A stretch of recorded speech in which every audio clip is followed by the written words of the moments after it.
አድማጮቻችን ከኢቢሲ ኤፍኤም አዲስ 97.1 የሀገርኛ ስፖርት ዝግጅታችን ላይ ደርሰናል። ሀገርኛ ስፖርት የሀገር ውስጥ ስፖርትና ሰዎቻቸው ላይ ትኩረቱን ያደረገ ሳምንታዊ ዝግጅት ነው። ለዛሬም ተረኛ እንግዳ ይዘን እዚህ ስቱዲዮ ተገኝተናል። የአብሮነት ቆይታችሁን አስቀድመን ከአክብሮት ጋር እየጠየቅን አብረናችሁ የምንቆየው ኑራ ኢማምና በቴክኒኩ መቅደስ አንዳርጌ በጋራ በመሆን ነው። የዛሬው እንግዳችን ከኛ ጋር በምን ጉዳዮች ላይ ቆይታ ያደርጋል የሚለውን ጨምሮ ማን ነው የሚለውን ደግሞ ከመሸጋገሪያ በኋላ ወደ እናንተ የምናደርስ ይሆናል። አሁንም አብራችሁ እንድትቆዩን በድጋሚ እንጠይቃለን። የመሸጋገሪያ ፋታ ወስደን ስንመለስ ከእንግዳችን ጋር ወደምናደርገው ቆይታ እናልፋለን።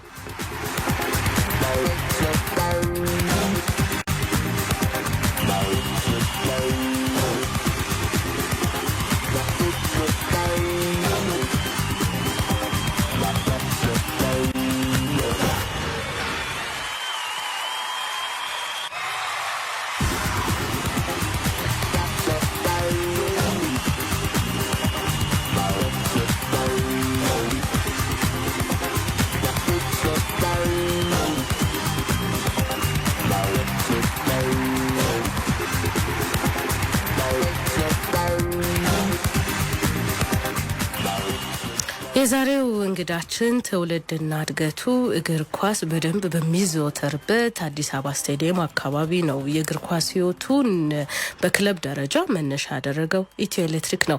2003 ኢትዮጵያ ቡና የፕሪሚየር ሊግ ዋንጫ ሲያነሳ በቡድን ውስጥ ከነበሩ ወሳኝ ተጫዋቾች መካከል አንደኛው እሱ ነው። የግራግርም ተጫዋች ነው። ሳሙኤል ታዬ በፕሪሚየር ሊጉ የተጫወተባቸውን ክለቦች እንዲሁም ስለ ብሔራዊ ቡድን፣ ስለ ሊግ አጠቃላይ እግር ኳሳዊ ጉዳዮች ላይ ልናወራ እዚህ ስቱዲዮ ተገናኝተናል። በቅድሚያ ጥሪያችንን አክብረ እዚህ ስለተገኘ በአድማጮቻችን ስም እጅግ አድርገን እናመሰግናለን። መልካም እንግዲህ ሳሙኤል ታዬን ቀደም ሲል ሳነሳ መነሻው በክለብ ደረጃ ኢትዮ ኤሌክትሪክ፣ ከዛ ደግሞ ከኢትዮጵያ ቡና ጋር 2003 ያነሳው ዋንጫ አለ መቻል አልኩኝ። በሌሎችም ክለቦች ተጫውተሃል። ኢትዮ ኤሌክትሪክንም ከሱፐር ሊጉ ወደ ዋናው ፕሪሚየር ሊግ እንዲያልፍ አስተዋጽኦ ካረጉ ተጫዋቾች መካከል አንደኛው አንተ ነህ። ለመሆኑ አሁን ሳሚ የት ነው? ምን እየሰራ ነው? የሚለውን ጥያቄ መነሻ አድርገን እንጀምር። ኑርዬ አመሰግናለሁ። በመጀመሪያ ለክርስቲያን ነት ተከታዮች በሙሉ እንኳን አደረሳችሁ ማለት ፈልጋለሁ። ገና በዓል ዋዜማ ላይ ነው ያለነው። የት ነህ ካልኩ እና እንኳን አደረሰን እንኳን አደረሳችሁ እላለሁ። በመቀጠል እኔ ለረጅም ዓመታት ለ15 ዓመታት በፕሪሚየር ሊግ ደረጃ ተጫውቻለሁ። ለ2 ዓመታት ደግሞ በከፍተኛ ሊግ ደረጃ ተጫውቻለሁና መብራት ኃይል ነው ያደግኩት። መብራት ኃይል በ98 ዓመተ ምህረት ነው ያደግኩት እና ካደኩኝ ከቢ ጀምሮ 1 ዓመት ነው የተጫወትኩት። ቢ ተጫወትኩኝ። ከዛ በኋላ ረጅም ዓመት የተጫወትኩት በዋናው ቲም ነውና ከመብራት ኃይል ከወጣ በኋላ በኢትዮጵያ ቡና የ2003 ሻምፒዮን ሆነናል። 2004 ከዛ በኋላ 2005 ላይ መከላከያ ገብቼ በመከላከያ ደግሞ ለ7 ዓመት ቆይቼ ነው የወጣሁት። ከዛ በኋላ ደግሞ በመከላከያ የጥሎ ማለፍ ሻምፒዮን ሆኛለሁ። የአሸናፊዎች አሸናፊ በልቻለሁ።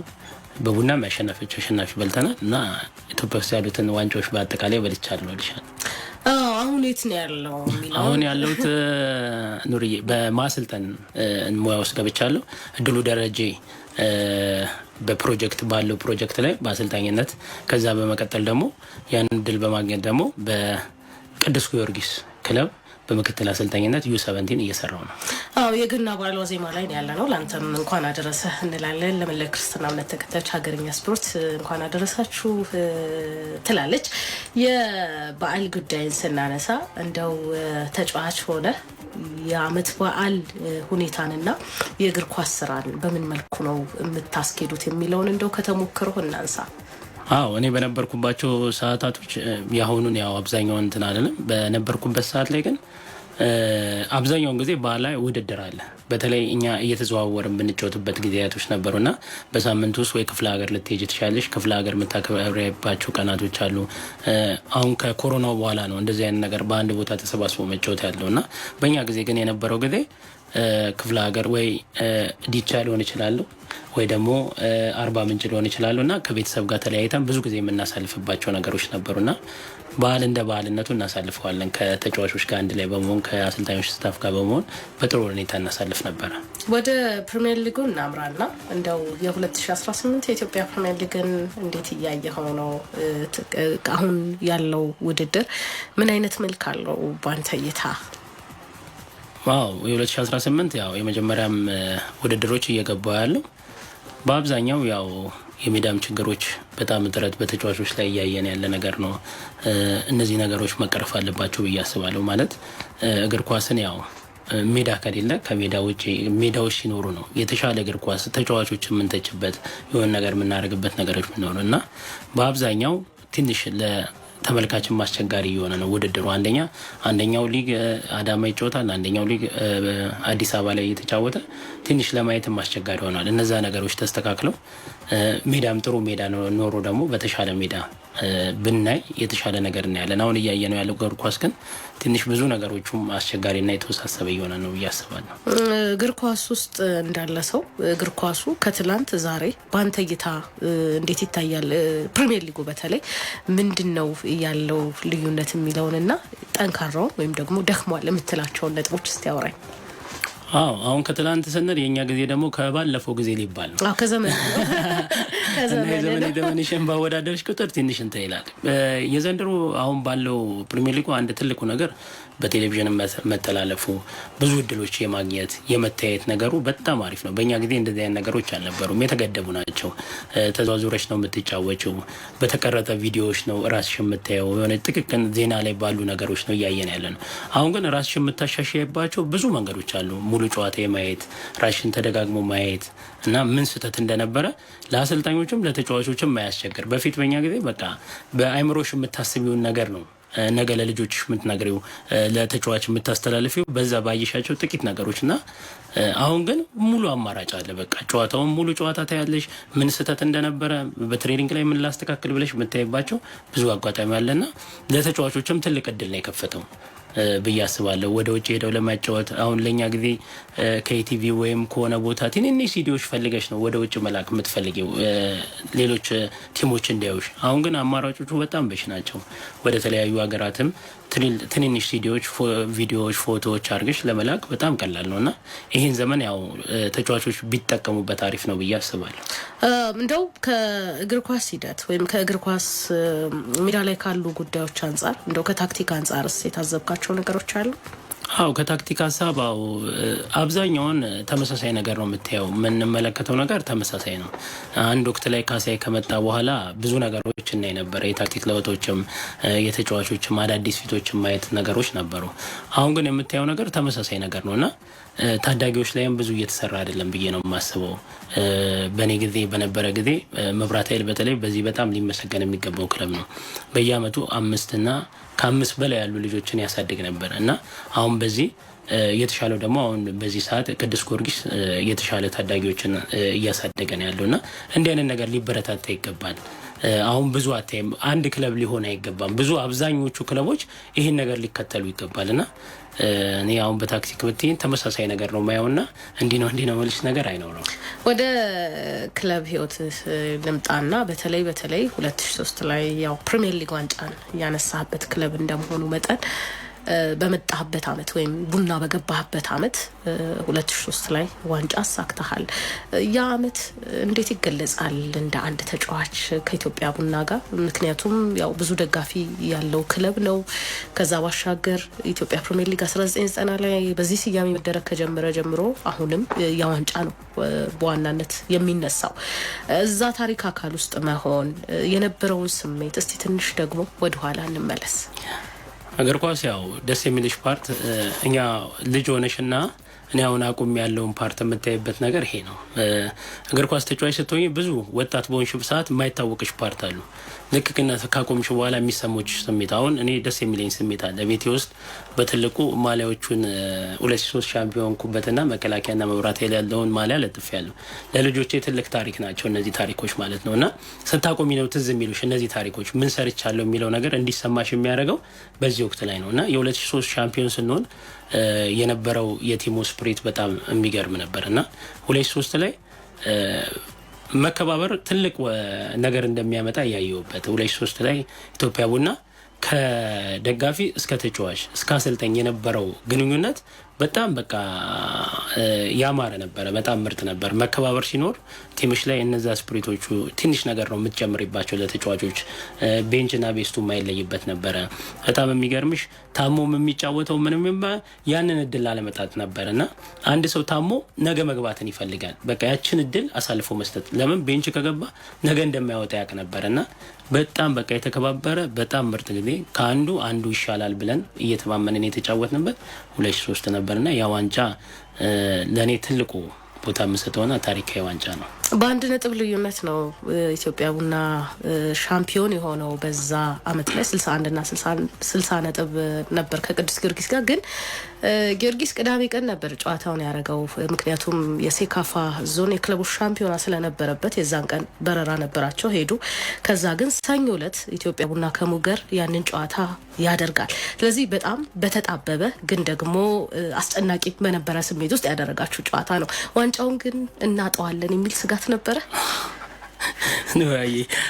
እኔ በፍጹም በዛ ሰዓት ላይ ለመሰለሽ እኛ በጣም ስጋት የነበርነው ከፊንጫ ሱካር ጋር ነጥብ የጣልንበት ከዛ በፊት የነበረው ጨዋታ ነው። በጣም ለኛ ስጋት የነበረው ፊንጫ ነጥብ ከጣልን በኋላ ጊዮርጊስ ወደኛ መጠጋት ችሎ ነበርና ከዛ በኋላ የነበረው ጨዋታ ግን ጊዮርጊስ ከመብራት ኃይል ነጥብ ሲጥል ከዛ በኋላ ነው የኛ ነገር የተስተካከለው። አቻ ነጥብ ከጣለ ከመብራት ኃይል ጋር አቻ ከወጣ በኋላ የኛ ነጥብ አዳማ ላይ በተለይ የወሰድና 3 ነጥብ በጣም ትልቅ ነገር ነው። ሁለት ለአንድ ያለቀው ጨዋታ በጣም ተጋድሎ ነበረው፣ ጸብ ነበረው፣ ብዙ ነገር ያየነበት ጨዋታ ነበርና እዛ ጨዋታ ላይ ነው በቃ ጨዋታችንን ዋንጫ እንደምንበላ ያረጋገጥ ነው አዳማን ካሸነፍን በኋላ ነው። ከዛ በኋላ ያው የሞት ሽረት ነው እግር ኳስ 90 ደቂቃ የዋንጫን እጅ ይዘሽ መቼስ ተሸንፈን እንወጣለን የሚል አንዳችም ሁሉም ላይ ያ ስሜት ነበር። አንዳንዴ ቲምሽ ላይ የምትፈጥረው ስፕሪት አለ። በተለይ ቡና ዋንጫ በልቶ ያቅም ህዝቡ በጣም ብዙ ህዝብ ነው። እርግጠኛ ነኝ ለሙገር ተጫዋቾችም ያ ነገር በጣም አስጊም ነበረ። ስቴዲየም ሙሉ የኢትዮጵያ ቡና ህዝብ ገብቶ የተቻላቸውን ሞክረዋል ለመጫወት። ከዛ በኋላ ግን ቡና ተሸንፈው ይወጣል ብዬ እኔ በ100% እምነቱም አልነበረንም። በጣም እንደምናሸንፍ 100% እርግጠኛ ነበረን። የአዳማውን ጨዋታ ስታነሳ ግን በዛው አመት የመጀመሪያ ዙር ላይ 5-2 ነበረ አዳማን ያሸነፋችሁት እና እዛ ጨዋታ ላይ ያስቆጠርካት ግብ ግን የበጠሰው መረብ እስካሁን አልተሰራም። ይሄ ሳጋን ነው ሁኔታውን በጣም የሚገርም ነው። እነ ሳላዲ ነው ያልበጠሱትን መረብ ነው የበጠሱት። ስለ ሁኔታው እንድትነግረኝ ነው። አዎ በጣም ያው አንዳንዴ በሆነ ነገር ታሪክ ትገቢያለሽ የሚባለው ለዛ ነው። እና አብዛኞቹ ግን እያሉኝ ያረጀ መረብ ስለሆነ ነው የበጠስከው እያለ ነው ያበሸቁ ነበር። ጠንካራ ምቶች ስላሉኝ በዛ ምቶች በዛ ጊዜ በጣም ነው የገረመኝና ከመረብ ሾልካ ከወጣ ከዛ በፊትም አንድ ጨዋታ ነበር መሰለኝ አንድ ጨዋታ ላይ አስቆጥራለሁ። ዋው እና እንደ አይነት ገጠመኞች ነው የገጠሙኝና ያ ለኔም ታሪክ ነው እስካሁን ድረስ ማወራው ነው። መረብ በጥሻል እንደ ሙሉጌታ ከበደ ከመረብ አውጥቶ እንደሮጠው እኔ ደግሞ ሹት መጥቼ በመረብ አሳልፍ ያለውና ታሪክ ያይቆያን ነበር እሱ። የመረብ መበጠስን ጉዳይ ስናነሳ የግራግር ተጫዋች መሆንህን ከዛ ደግሞ ስለ ክህሎት እናንሳ።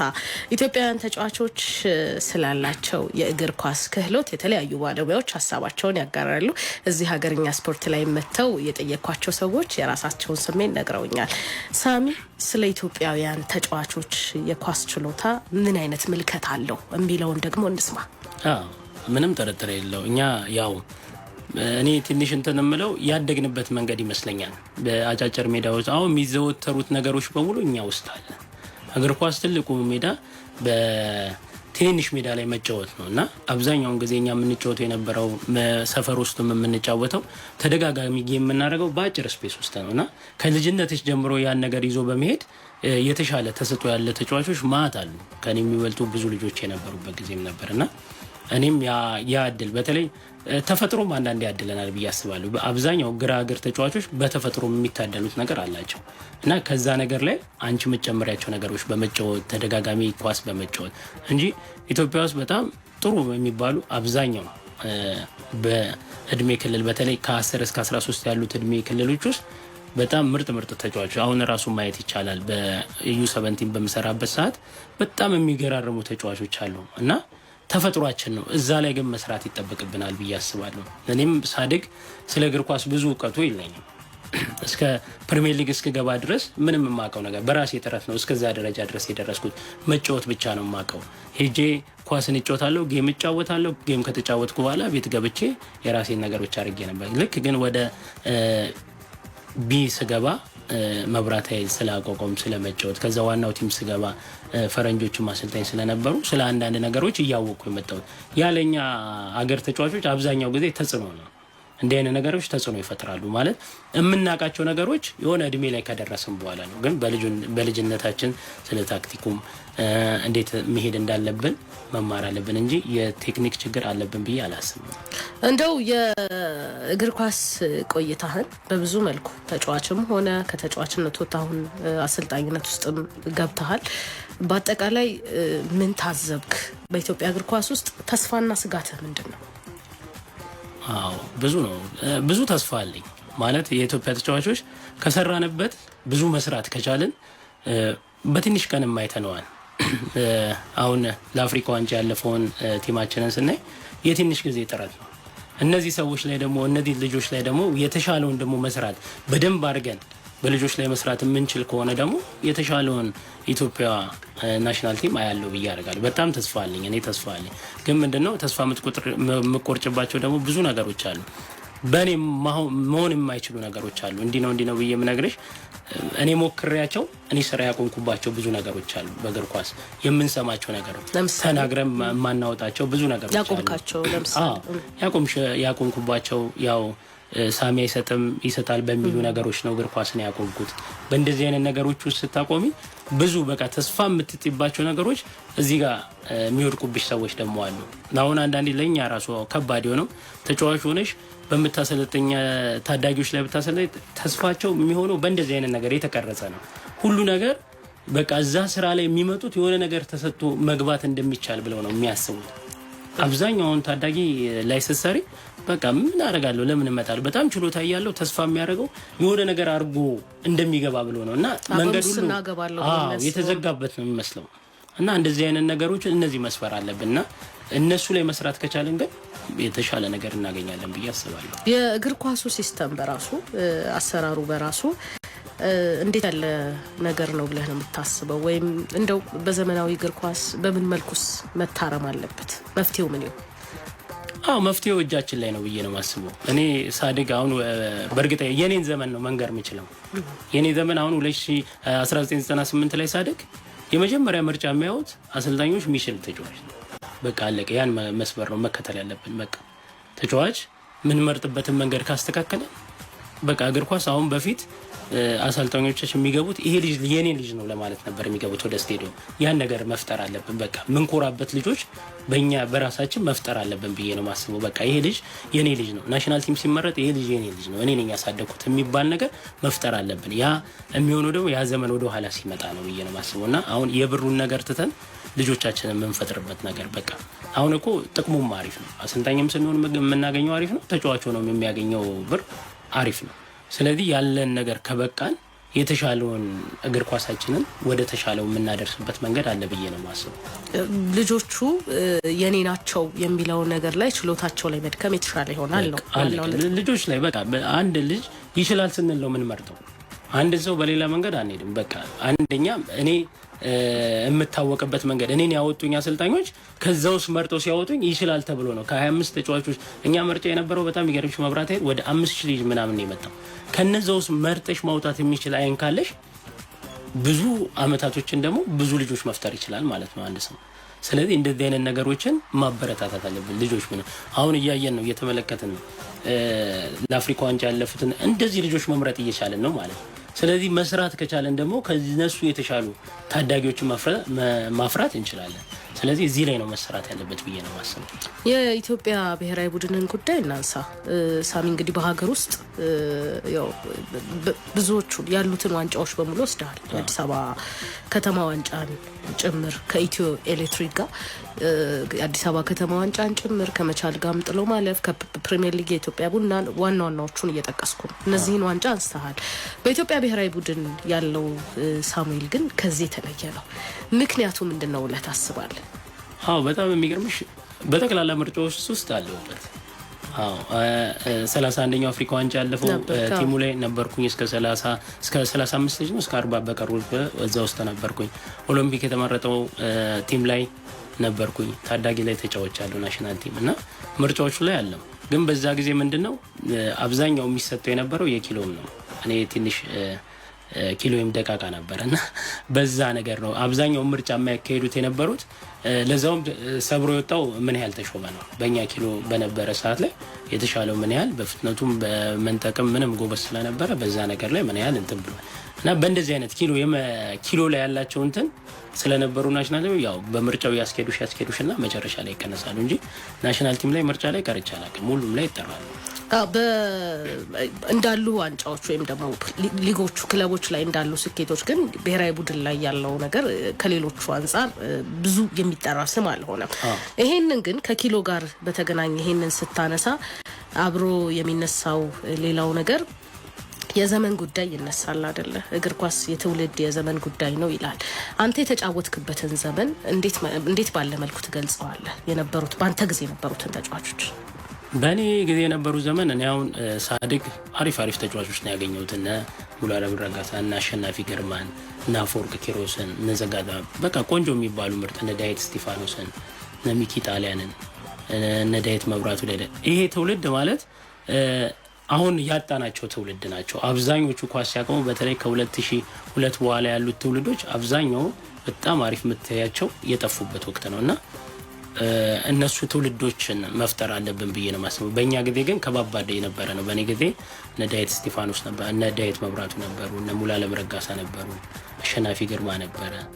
እኔ ያደግኩባቸው እስከ 2000 ድረስ እነሱ በቃ አሉ የሚባሉ ተጫዋቾች ነበሩና እኔ ምርጫ ላይ አሁን አፍሪካ ዋንጫ ያለፈው ቲም ላይ ግን አሪፉም የነበረው ነው እና አዳነ ግርማ እነ ሰላዲን ሰይድ እነ ታፈሰ ተስፋዬ እነዛ ሁሉ ምርጫዎች ሳይኖሩ ነው አፍሪካ ዋንጫ እና ትውልዱ ግን ምርጥ ነው ብዬ ነው ማስበው። የነሱም ትውልድ አሪፍ ነበር። የነ አዳነ ግርማ በተለይ 31ኛው አፍሪካ ዋንጫ ያለፈው ቲም አሪፍ ነው ብዬ ነው ማስበው። ሰውነት ቢሻውም ረጅም ዓመት በተከታታይ ይዞት ቲሙን ወደ ተሻለው ወደምንፈልገው ነገር አመጣበትና ጥሩ ነገር ነበር ብዬ ነው ማስበው። ስለ ኢትዮጵያ ብሔራዊ ቡድን ስናነሳ እንግዲህ ያ ቡድን ውጤታማ ነበረ። ከዛ በኋላም ከ8 ዓመት በኋላም ለአፍሪካ ዋንጫ አልፏል። ግን እንዳጠቃላይ የኢትዮጵያ ብሔራዊ ቡድን ጉዞ ውጤታማ አይደለም። ብዙዎቻችንም በመናውቀው ሀቅ ይሄ ብሔራዊ ቡድን ውጤታማ እንዲሆን ምን ነገሮች ቢደረጉ ቆንጆ ነው ትላለህ? አዎ እኔ አሁን እንደኔ እንደማስብ አይደንቲቲ ቢኖረን ብዬ አስባለሁ። እንደ ሀገር የምንጠራበት አንድ ነገር ላይ ፎከስ ብናደርግ አሪፍ ነው ብዬ ነው ማስበው። ለምን ኢትዮጵያ ናሽናል ቲም አንድ ነገር ሊኖራት ይገባኛ። አሁን አሰልጣኝ ነው እንጂ የምንቀያይረው የቲም አጫወታችንን አናውቀው እና ይሄ አንደኛ ለውድድሩም አስቸጋሪ ነው። አንድ አሰልጣኝ ሲመረጥ ምን ያምናል፣ ምን መጫወት ይችላል፣ ምን ይፈልጋል። ኢትዮጵያ ራሷን ይቻላል። አሁን ሌላ ዓለም ብንመለከት እንግሊዝ በምን እንደምትታወቅ እናውቃለን። ስፔን በምን እንደምትታወቅ አፍሪካ ሀገር ብንሄድ ሳውዝ አፍሪካ ነው አሁን ብንመለከት በጣም አጫጭሮች ናቸው። የሚጫወቱትን ነገር ኳስ ስንመለከት ግን ያላቸው የራሳቸው የሆነ ነገር አላቸው። ስለዚህ ኢትዮጵያም ያንን ነገር መከተል አለባት። ያ ነገር ሲሆን አንደኛ ፕሪሚየር ሊጉም ያንን ነገር መከተል ይጀምራል። እኛ የምንጫወትበትን ያጫወት ናሽናል ቲማችን የሚፈልገውን አጫወት ፕሪሚየር ሊጉ ላይም አብዛኛው ቲሞች ያንን መከተል ይጀምራሉ። ስለዚህ አሁን የተለያየ ነገር ነው ያለው። የሚገባውም አሰልጣኝ የራሱን ነገር ነው ይዞ የመጣው እንጂ ምንም በቃ ናሽናል ቲሙ ይሄን ይፈልጋል የሚባል አይደንቲቲ የለውም። ስለዚህ ያ ነገር ቢደረግና ያ ነገር በትክክለኛ ናሽናል ቲሙ ላይ በቃ የኢትዮጵያ ብሔራዊ ቡድን ይሄንን ነው መጫወት የሚፈልገው ብሎ አንድ እንትን ከተቀመጠን ያ የማይሆንበት ምንም ምክንያት የለም። በቃ የሚመጡትም ተጫዋቾች ያንን ነው አምኖ ነው የሚመጡት። ከመቀባበል ከሆነ መቀባበል፣ አይ ደግሞ ሌላ አጫወታለኝ ብሎ ደግሞ ካለ ሌላ አጫወቱን መከተል ያ የአሰልጣኝነቱን እንትን ይወሰነዋል። ስለዚህ እንዲህ አይነት ነገሮች ቢከተሉ በጣም አሪፍ ነው። በተለይ ናሽናል ቲሙ አንድ የሆነ ነገር ሊኖረው ይገባል ብዬ አስባለሁ። ይሄንንም ያስቡበታል ብዬ አስባለሁ። ለምን ተደጋጋሚ ወጣ ገባ ሆነ። በቃ ውድድራችን በሆነ ነገር ነው እንጂ የምናልፈው አንድ የኛ የሆነ ነገር የለንም። የምንጠራበት አንድ ነገር የለንም። ሰውነት ቢሻውም ረጅም ጊዜ ስለያዘው ነው ቲሙ የሆነ ነገር ይዞ እየቆይቶ ነው ቲሙ አሪፍ የነበረው።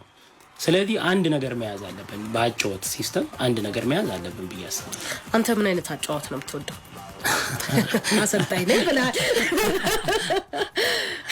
አዎ እኔ አሁን እንደራሴ የምፈልገው ያው የሚጫወት ቲም ነው መመስረት።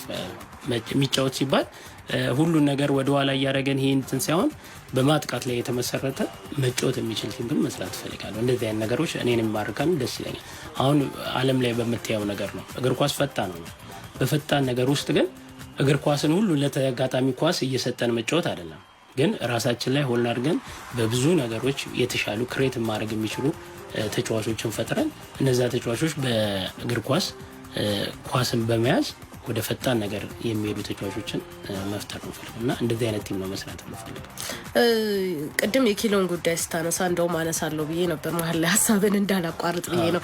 ከዚሁ ከአካል ብቃት ጋር በተገናኘ ደግሞ የሚነሱ ጉዳዮች አሉ። በእርግጥ አካል ብቃት ለስፖርት ምንም ጥያቄ የለውም፣ መሰረታዊም ዋና ነገር ነው።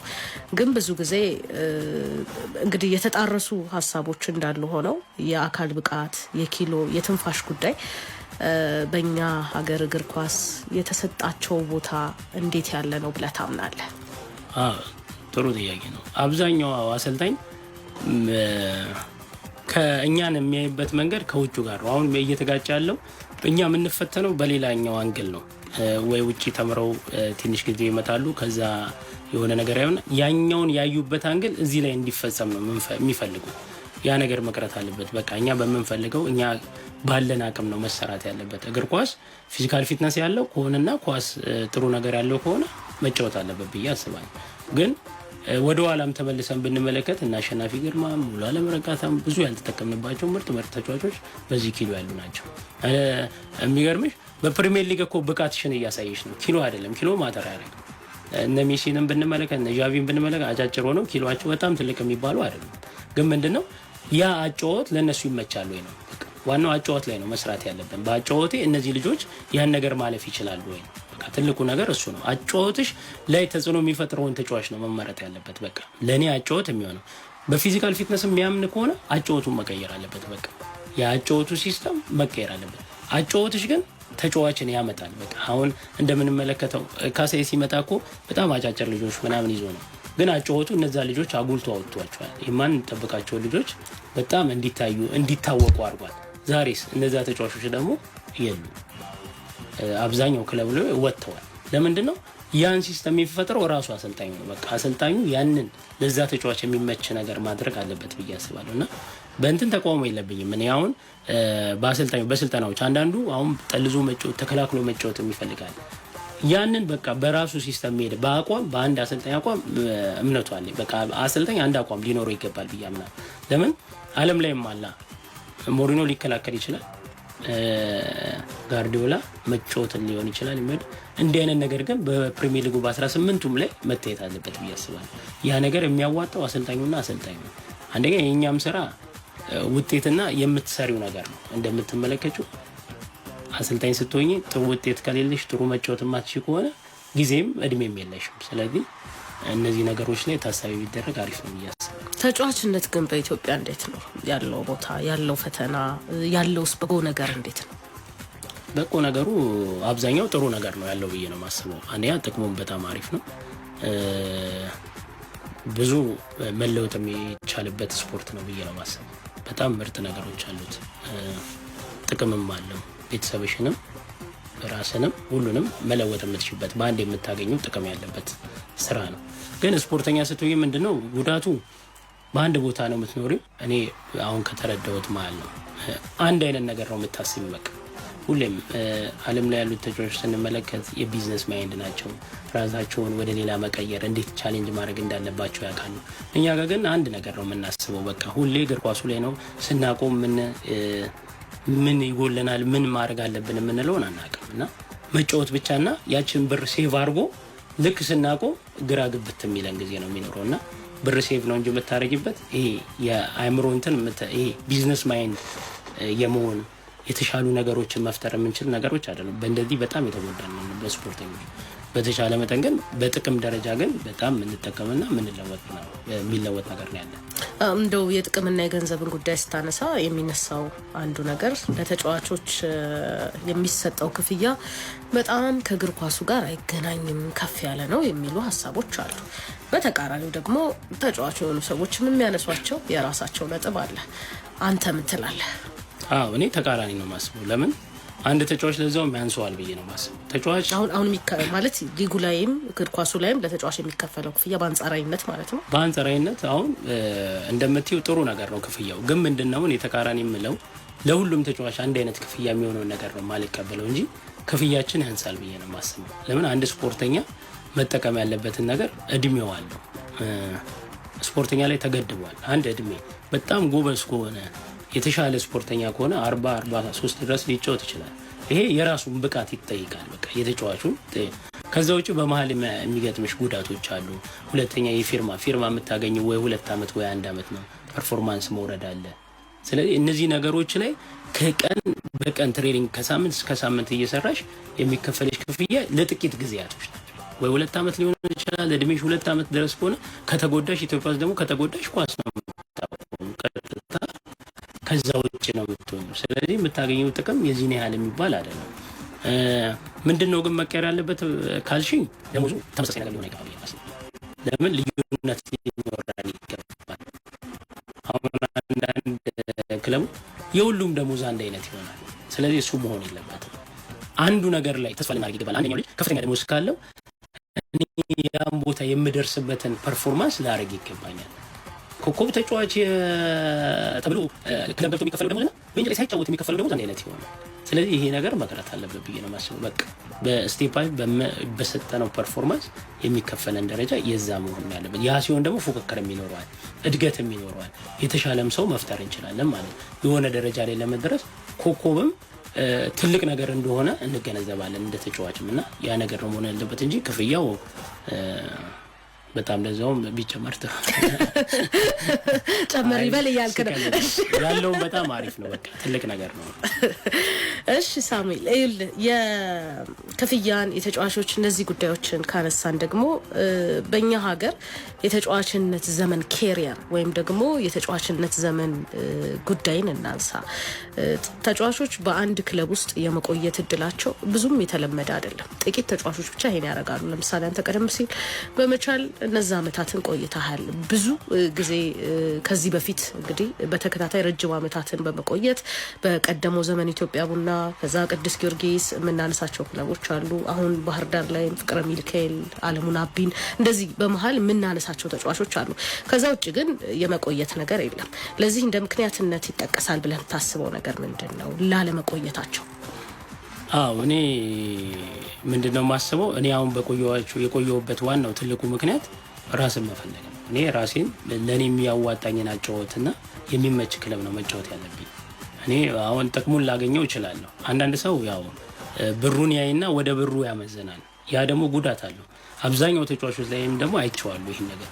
ለምን በማትፈልጊው ክለብ ላይ በማይመችሽ እንትን ላይ እዛ ቦታ ላይ ሄዶ መጫወት ራሱን የቻለ ጉዳትም አለ። በቃ 2 አመት ይታዩና ብሩን ያገኙታል። ከብሩ በኋላ ግን ክለብ የማጣት ነገር አለ። እዚህ ጋር የተመቻቸ ነገር ኖሮኝ ሁለተኛ እኔ የምጠይቀውን ብር ይሄ ክለብ ከሰጠኝ ለምንድን ነው የምለቅ? መታየት ያለበት እሱ ነው። እኔ አፈወርቅ ኪሮስ የመጀመሪያ ጊዜ እንትን ሲል ሲያወራ ብዙ ጊዜ ይመክረን ነበርና ይላል የሌላውን አትጠይቁ። በቃ የመጀመሪያ ጥያቄ ስትገባ ብርን የራስን የሚገባን ጥያቄ የሌላው አይመለከትም ነበርና ያንን ልምድ አግኝቼበታለሁ። የትም ክለብ አሁን ስገባ የመጀመሪያ የምነጋገረው ስለ ራሴ ብቻ ነው። ቃል የሚገባኝ ይሄን ነው፣ ይሄን ብር ስጡኝ ነው የምለው እንጂ ያ ተጫዋች የተሰጠውን ብር መጠየቅ አልፈልግም። በቃ እኔ የሚገባኝ ይሄ ነው። ያን ብር ከሰጡኝ እዛ ክለብ ላይ የማልቆይበት ምንም ምክንያት እና የምትጫወችበትን ክለብ ደግሞ ማወቅ ግዴታሽ ነው።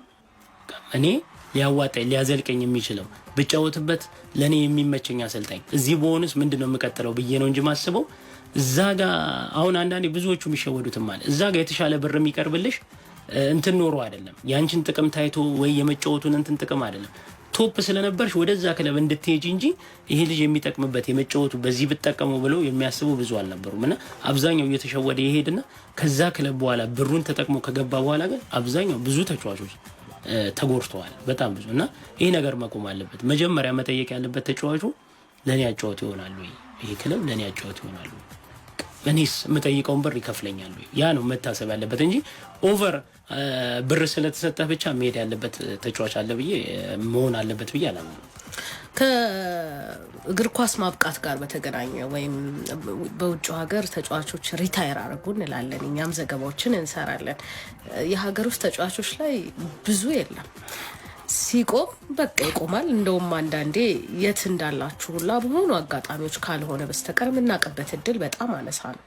ከዚህ አንጻር ምን መደረግ አለበት ትላለህ? የችግሩ ምንጭስ እንዳንተ ሀሳብ ምንድን ነው? አዎ አሁን የሚገርምሽ እኔ ሁሌም የምታዘበው ክለብ የተጫወችበት ክለብ ራሱ ስትሄጂ ሊረሱሽ ይችላሉ። ለያቁሽ የተጫወችበት ክለብ ዋና ምናምን ይሉሻል። በጣም ነው የሚገርመኝ እና ይሄ ነገር ነው መቆም ያለበት። አክብሮት የተጫወተውን ክለብ ተጫዋቾች በሆነ ጊዜ እየተጠሩ ልምዳቸው የሚያካፍሉበት መንገድ ቢፈጠር። ዛሬ ላይ አሁን እግር ኳስ አርቲስቶች ናቸው ወይ የሆነ ነገር የሆነ ነው እዛ ጋ ሄዶ ማነሳሳት የሚፈጥረው። ግን መሆን ያለበት ብዬ የማስበው ስፖርቱን አልፎበት የሄዱ ሰዎች እነዚህ ነገሮችን መጠቀም አለበት፣ ማስታወስ አለበት። ተጠርተው እስቲ ልምድህ ምን ነበረ፣ ያላለፍክበት ምን ነበር፣ እስቲ ለዛሬ ለሆኑ ተጫዋቾች ያለን ምክር።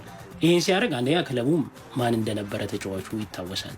አሁን ሁሉም የየራሱ ሩጫ ነው። ብዙ እግር ኳስ ተጫዋቾች ተጠቅመው ጥሩ ነገር የያዙ አሉ፣ ጥሩ ደግሞ ያላዙ፣ ጥሩ ነገር ላይ የሌሉ ደግሞ ብዙ ተጫዋቾች አሉ። እነዛ የምንረዳበት መንገድ የሚፈጠረው በእንደዚህ ስፖንሰሮች እየጠሩ ኑስቲ ለክለብ የሆነ ነገር እንደዚህ አስተዋጽኦ አድርጎ እንጂ በአብዛኛው ተጫዋች ኳስ ካቆመ በኋላ በቃ የጤና ይጫወታል፣ ስራውን ነው በቃ። አብዛኛው ወይ ራይድ ነው የምንነዳው ወይ የሆነ ነገር ነው የምናደርገው። የተጠቀመ ነው ይሄን ለራሱ ሊያደርግ የሚችለው። አብዛኛው ድሮ ከኛ በፊት የነበሩ ተጫዋቾች ብዙ ተቸግረው የምንሰማው የምናየው ነገር አለ እና እነዛ የምናቀርብበት መንገድ ግን እጃችን ላይ አለ ብዬ ነው የማስበው። በቃ አንድ ሰው እኮ ሲወድቅ መማሪያ ነው፣ ተነስቶም ከፍ ካለ መማሪያ ነው።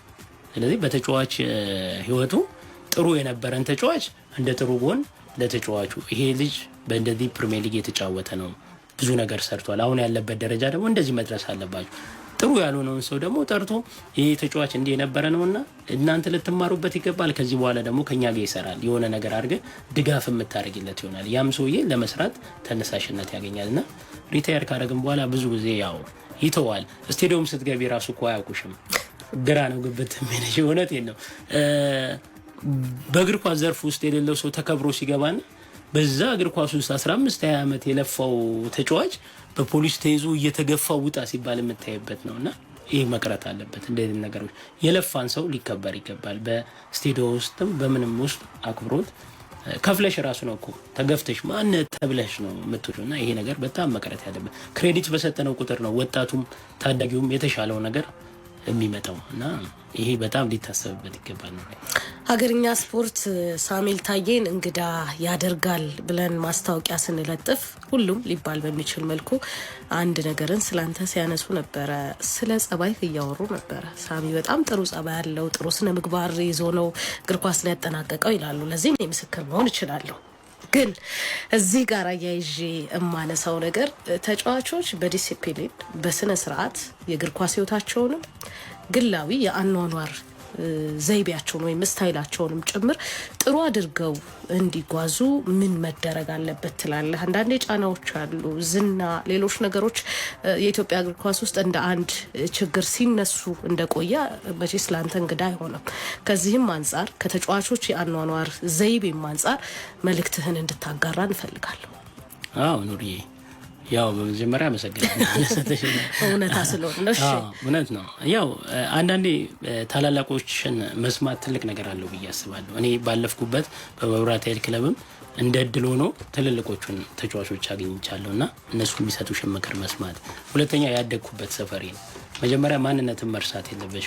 ቤተሰቦቼን በዚህ አጋጣሚ በጣም አመሰግናለሁ። እኔ ያደግኩት ሰፈር ያው በተለምዶ ናዝሬት ፔንሲዮን ቴሌባር የሚባለው አካባቢ ነው እና ብዙ ነገር የሚታይበት ማንም የማያምን ከዛ ሰፈርና እንዲወጣው እስኪል ድረስ ነው። ነፍሷን ይማረውና እናቴም ትልቅ አስተዋጽኦ አድርጋልኛለች እና በጣም ተቆጪ ነች፣ በጣም አርደኛ ነበረች በእያንዳንዱ ነገር። የኔን ያው እህቴም ታላቅ እህቴም አለች። በጣም በቃ በጥንቃቄ እንዳድግ አድርገውኛል እና በዚህ አጋጣሚ ቤተሰቦቼን በጣም አመሰግናለሁ። ትልቁ ነገር ግን ስፖርተኛ ማሰብ ያለበት ማንነት የሚባል ነገር አለ። ከምንድን ነው የተነሳሁት? ቤተሰቦቼ ምን ላይ ናቸው? ወደ ኋላ ማሰብ አለብን። እነዚያ ነገሮች የምታስቡ ደግሞ ካሉት አጠገብሽ ከሚመክሩሽ ሰዎች ናቸው። ታላላቆችሽን የሚመክሩሽን ነገሮች ቆም ብለሽ ማሰብ አለብሽ። ለምን ያ ትልቅ የሆነው ሰውዬ ያለፈበት መንገድ አለ፣ እኔ ያለፍኩበት መንገድ አለ። እኔ ያለፍኩበት መንገድ ለትንሽ የምመክረው ያ መንገድ ስለማያዋጣ ነው። ስለዚህ መቀበል አለብኝ። ስለዚህ ያንን ጸባይ ይዤ እንዳደግ አድርገው ከጎኔ የነበሩት አብረውኝ ሲጫወቱ የነበሩት ጓደኞች ምክርን በመስማት ነው። እና ምክር እንደ ቀላል የምናየበት ነገሮች አሉ። በጣም በቃ ምክር በጣም ወሳኝ ነገሮች ናቸው። ያለፈ ሰው ደግሞ ሲመክርሽ ቆም ብሎ ማሰብ አለብን። እና መዝናናት ማናችንም ያው በስፖርተኛ መዝናናት የማይከለከል ብዙ ጊዜ በጣም በብዙ ነገር እንዝናናለን። ግን ያን ነገር ቆጥበን መሆን አለበት። ህዝብን ማክበር አለብን። የሚያየን ህዝብ ምንድን ነው የሚፈልገው የሚለውን ነገር ማሰብ አለብን።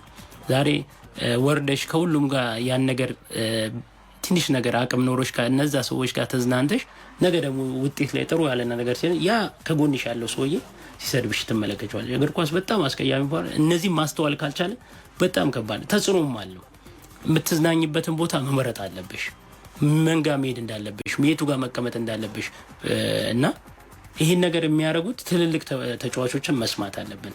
አሸናፊ ግርማ የነበራቸው ጊዜ በጣም በመዝናናት የሚያበዙ የነበሩ ነው።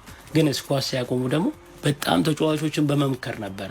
አሸናፊ እኮ ኳስ ካቆመ በኋላ እንደማይሆን ጥሩ እንዳልሆነ ብዙ ተጫዋቾች እያስቀመጠ ይመክር ነበር። በቃ ሲያገኝሽ ና ሻይን ጠጣ ብሎ ይመክርሻል። እንደዚህ አይደለም እኔ ያለፍኩት ይሄ ነበር፣ መጥፎ ጊዜ ነው። ስለዚህ እኛም መለስ አለን። ያን ጊዜ ስናቆም ነው የሚገባንና ተጫዋቾች በተቻለ መጠን ታላላቆቻቸውን ማክበር አለባቸው። ያለፈን ሰው ደግሞ መስማት አለባቸው ብዬ አስባለሁ። ወደ ምርጥ 11ዎች እንሻገር። ሳሚ የሀገርኛ ስፖርት እንግዶቻችን የነሱን ምርጥ 11 እንዲነግሩን እናደርጋለን።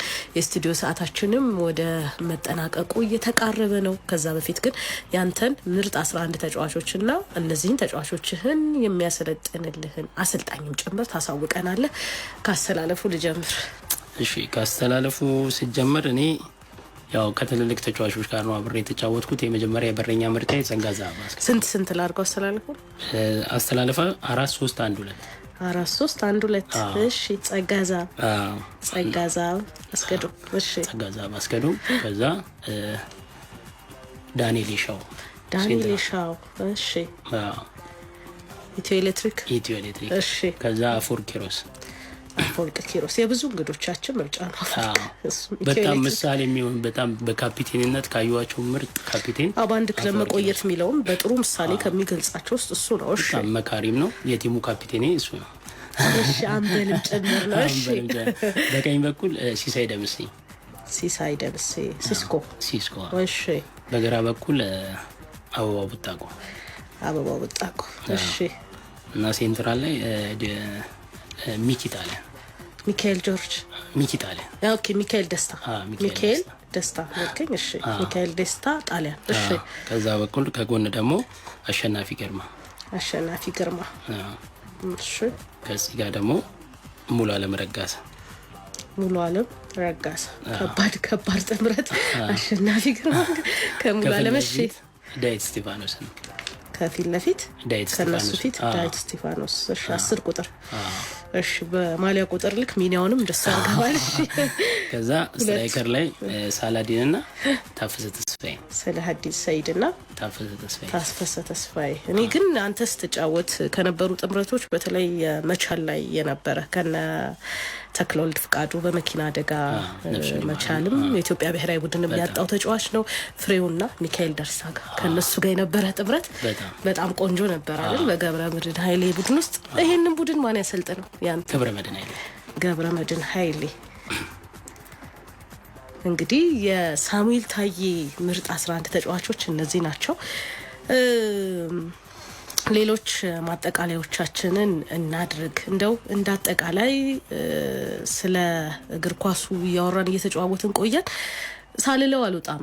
ይሄ መልእክት ቢሆን እግር ኳሱ ላይ እነዚህ ጉዳዮች የበለጠ ትኩረት ቢሰጣቸው ብለህ የምታስባቸውን ነጥቦች እናንሳ። እኔ ትልቅ እስካሁንም ሁሌም እኔ የሚያለፍኩበት መንገድ ታዳጊዎች ላይ በተለይ በቲሞቹ ላይ 5 ተጫዋች 6 ተጫዋች ግዴታ የሚሆንበት ነገር ቢፈጠር ደስ ይለኛል ብዬ ነው የማስበው። ከታች እንዳሳደጉ ወደ ዋናው ቲም ላይ እንዲጫወት 5 ልጅ 6 ልጅ በየአመቱ በየሁሉም አሁን 20 ክለብ አለ 6 ሰው ከዋናው ቲም ታች ቢያድግ ለሀገርም ትልቅ ነው፣ ለክለቦችም ትልቅ ነገር ነው። አንደኛ በብርም በምንም። ስለዚህ ይሄ ነገር በጣም በቃ ታስቦ ሊሰራበት ይገባል ብዬ ነው ማስበውና ይሄን ነገርም ይሰማሉ ያደርጉታል ብዬ አስባለሁ። ማለት አለ ሀሳባቸው አሉ አሁን በክለቦቹ ሁሉም ጋር አለ፣ ግን ይሄ በቃ ግዴታ መሆን አለበት በቃ ብዬ ነው ማስበው።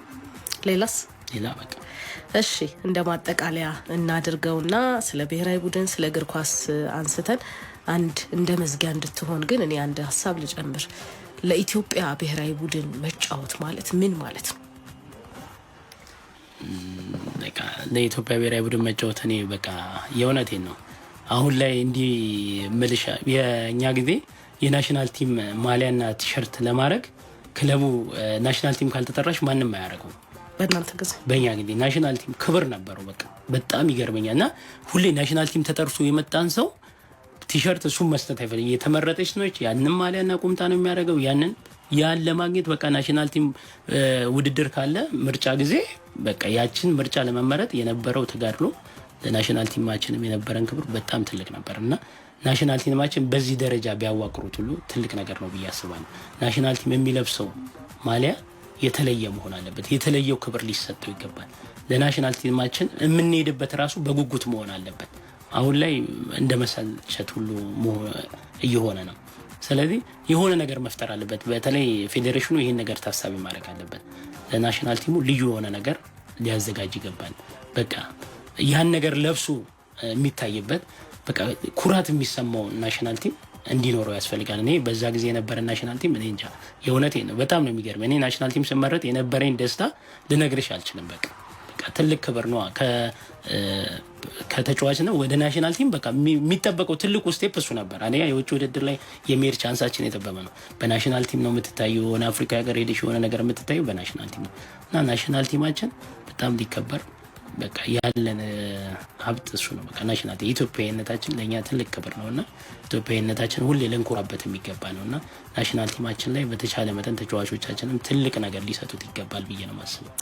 እጅግ በጣም አመሰግናለሁ ሳሙኤል ታዬ እዚህ ስቱዲዮአችን ተገኝተ ይህንን ቆይታ እንድናረግ ስላደረግ በአድማጮቻችን ስም እጅግ አድርጌ አመሰግናለሁ። እኔም በጣም አመሰግናለሁ። ስለ ባለቤቴ ብዙም ስላልጠየቅሽ መልእክት የመጨረሻ መልእክት ብያለሁ። በዚህ አጋጣሚ ባለቤቴ ልጆቼም በጣም አመሰግናለሁ። እንኳን አደረሳችሁ። እሷም ኑራ ይህን ነገር አውቃ ነው እስካሁን የጠበቀችው። የመጨረሻ መልእክት አልኩኝ ጠበቅኩኝ። ስለ ኳሷ አራሽ አድማጮች። ስለዚህ አይ መልእክት ስሟን ጠርተ የበዓል ዋዜማ ላይ ስለሆነ መልእክት አስተላልፍ። እንኳን አደረሰሽ።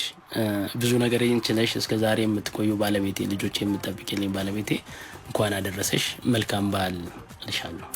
እጅግ አድርገን እናመሰግናለን። ሀገርኛ ስፖርት የዛሬው ይህንን ይመስል ነበር። ኑራ ኢማም አብሬያችሁ ቆየው። መቅደስ አንዳርጌ በቴክኒኩ ከኛ ጋር በአብሮነት ቆይታለች። ጣቢያችን የ24 ሰዓት ስርጭት አለው። እስከቻላችሁ ድረስ ከኛ ጋር እንድትቆዩ በአክብሮት እንጠይቃለን። የበዓል ዋዜማን እንዲሁም የበዓል ዕለቱን ታሳቢ ያደረጉ በርካታ ዝግጅቶች አሉ። ከጣቢያችን ጋር እንድትቆዩ በአክብሮት እንጋብዛለን። እኛ ግን እዚህ ጋር እንሰናበታለን። መልካም ጊዜ፣ መልካም ቀን ተመኘን።